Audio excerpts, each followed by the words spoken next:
So, what are the origins of the UNCITRAL model law? Well, they probably stem from the period of the 1920s, which followed the creation of the ICC in 1919 and took in important developments like the Geneva Protocol of 1923, which forced courts to decline jurisdiction over cases which were brought in breach of arbitration agreements. 1927 also saw the first convention on enforcing foreign arbitration awards. The Geneva Convention 1927 is an important landmark in what became known as the arbitration movement.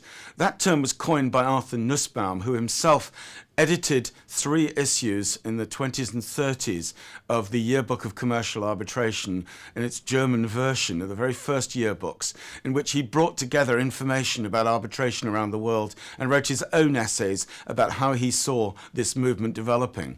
Fascism, though, killed all that, and it wasn't really until the late 1950s with the New York Arbitration Conference that we see a revival of interest in unifying arbitration in general. The New York Arbitration Conference may have been almost as important as the resulting Convention on the Enforcement of Arbitration Agreements and Awards, because it persuaded the people involved that they could get together and discuss further ways of taking arbitration unification forward. This persuaded them that they could. The importance of the New York Arbitration Conference may have been greater than that of the convention itself on the enforcement of arbitration agreements and awards, because it persuaded the participants that they could get together and discuss further ways of unifying and taking forward modern arbitration law. And this was reflected in the 1961 European or Geneva Convention on Arbitration. This covers subjects like the appointment of arbitrators, the law applicable to the merits, jurisdiction, and even a little bit on judicial review of awards.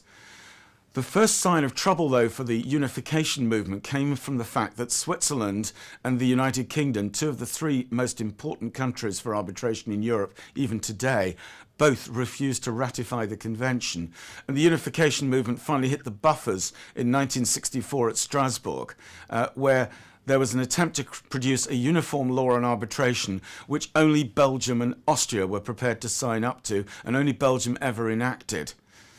The period 58 to 64 is important for the origins of the model law. It persuaded the players, the participants in these discussions, that they could improve arbitration by discussing it together. But 1964 ultimately proved that unification was not going to be the way forward. UNCITRAL, the commercial arm, if you like, of the United Nations, reflected this in their 1976 UNCITRAL arbitration rules, which are the primary rules for ad hoc arbitration. And these, in turn, led to the setting up of the UNCITRAL Model Law Drafting Group under Gerald Herman. This is what brought us to the model law.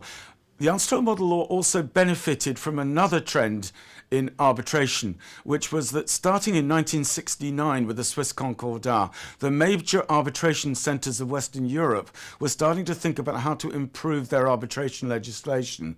Notably, England in 1979 and France in a more comprehensive way in 1980 and 81 both took serious hammers to their existing arbitration legislation, and at the time that the model law was being completed, both Holland and Switzerland had drafts on the go, which were all being influenced actually by the discussions going on at UNCITRAL.